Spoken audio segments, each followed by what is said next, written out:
It doesn't get any better than this. This is the NBA's marquee matchup. Woke up looking for the Barkley. Some of the biggest games, some of the biggest rivalries, some of the best players that ever played this game. Anything possible! You love to be a part of those games, those moments. Tatum a step back, falling away, pucks it in. I got hoops, I got bucks, I got newspaper cuts, I got O's, but they all sitting ducks. Hit his straight finger cutting double back like a deluxe. I feel good, get the got my home. The two most storied franchises in NBA history. Welcome back to NBA Countdown, delivered by DoorDash. Ooh, it doesn't get any better than this. The Lakers and the Celtics, they renew their rivalry with both teams currently second in their respective conferences. At least 50 games into the season, this is their first regular season matchup where both are top two in their conferences since 1985. They would meet in the finals in that season. And then the Lakers, they're led by Luka Doncic and LeBron James, who have thrived since becoming teammates. They're the first duo in NBA history to each average 20 points, 6 assists, and 6 rebounds in their first 10 games together.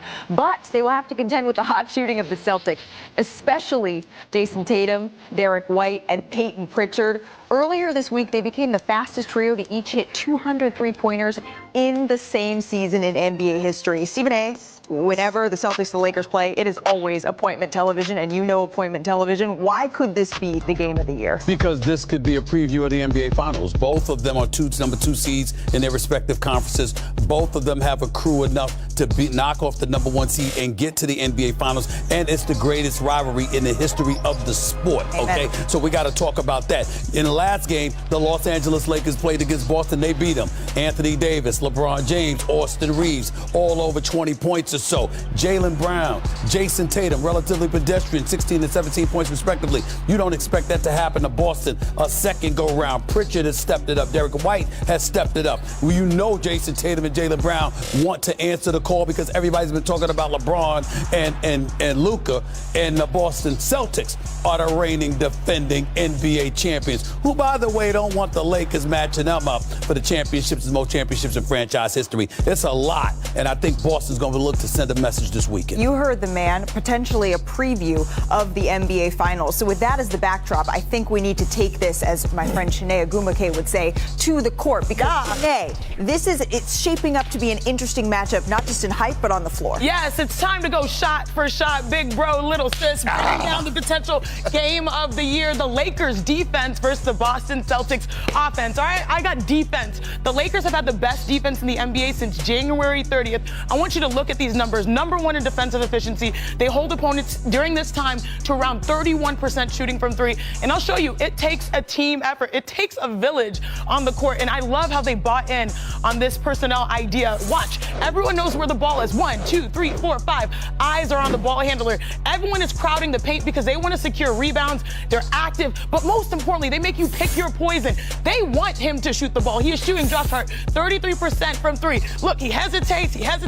That is playing right into their hands defensively, Big Perk. Well, it may take one village to guard the rest of the league, but it's going to take you about 5 villages to guard the Boston Celtics. They have 8 guys that shoot over 5 3-point shots a game. And yes, we're talking about the defending champs, and they're loaded with 3-point shooting, so I get it. J.J. Redick has been good in his game plan. He's going to have to be great. Check this out. I love it when Jason Tatum is at this point forward. Getting downhill, this is showing flashes of greatness, attracting the whole defensive team. Kick out to old man Al Horford, catch high, keep it high, shoot it high. Knocks down the tray ball. Here we go again.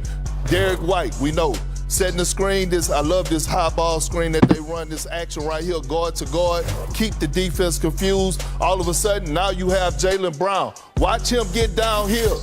Look who he's kicking it out to, Peyton Pritchard, a guy that just dropped a 40-piece, knocking down the tray ball. Look, this is chess, not checkers. I'm here for it. 2 of the best franchises in the NBA. Get this, you better make the Celtics miss, because if they miss, the Lakers, you're playing right into their hands. Look at their offense. They're first in offensive efficiency off of missed baskets. So if their defense holds up, like you see right here, they get the ball and they go. They've got 2 QBs out there. They've got Luka Doncic that can throw some dimes. They've got LeBron James. They've got the basketball IQ. So if their defense holds up, they have the best offense in the NBA. So Boston should definitely watch out. And Perk, you know what? This kind of inspired us because we've seen so many beautiful passes from Luka and from LeBron. I mean, look, most assists off of 60-foot passes, there's 24 of them. Well, guess what? They ain't the only Those are long people passes. They're not the only people that know how to throw full court outlet passes. I did it.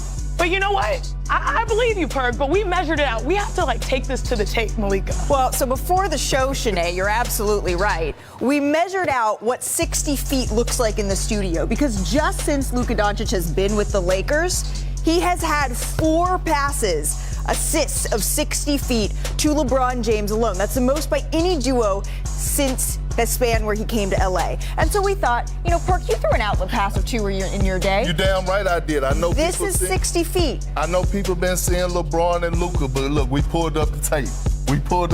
Here you go. All right, so this is Kendrick Perkins. Oh, look at that little outlet pass. On time, on target. But 15 years later, do you think you still got it? Because we put Shanae Agumike over in our court across the studio with Stephen A. We are standing 60 feet away. I'm going to get out of the way because I don't want that. And look, Let's go, Perk. And the ceiling's low. Come on, Perk. Oh!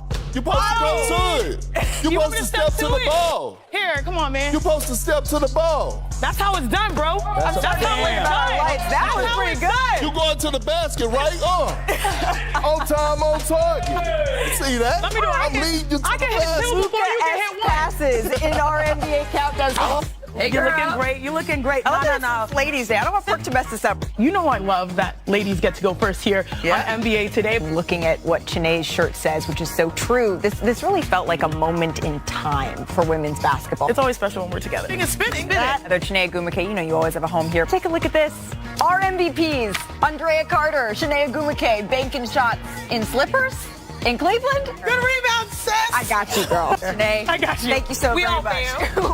we all fam. Oh, thank you. That was so cute. I love you guys. Tomorrow, it's International Women's Day, and our game coming up, it'll serve as a reminder of the impact that women make every day at ESPN. Angel Gray, Doris Burke, and Cassidy Hubbarth will be on the call with a predominantly female crew behind the scenes, bringing you the action as well. And with that, it's time now for Pick and Roll, brought to you by ESPN Bet Sportsbook. 3 of us are rolling with the Grizzlies. Perk, you're going to have to explain this in just a sec.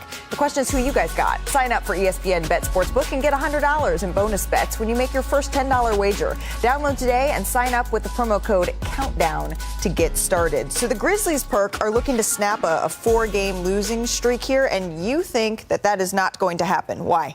I mean, they haven't given me a reason to believe in them, to be honest with you. Ja Morant has been struggling. No Jaren Jackson Jr. tonight. I think Jay Kidd is going to have the Dallas Mavericks prepared. I don't.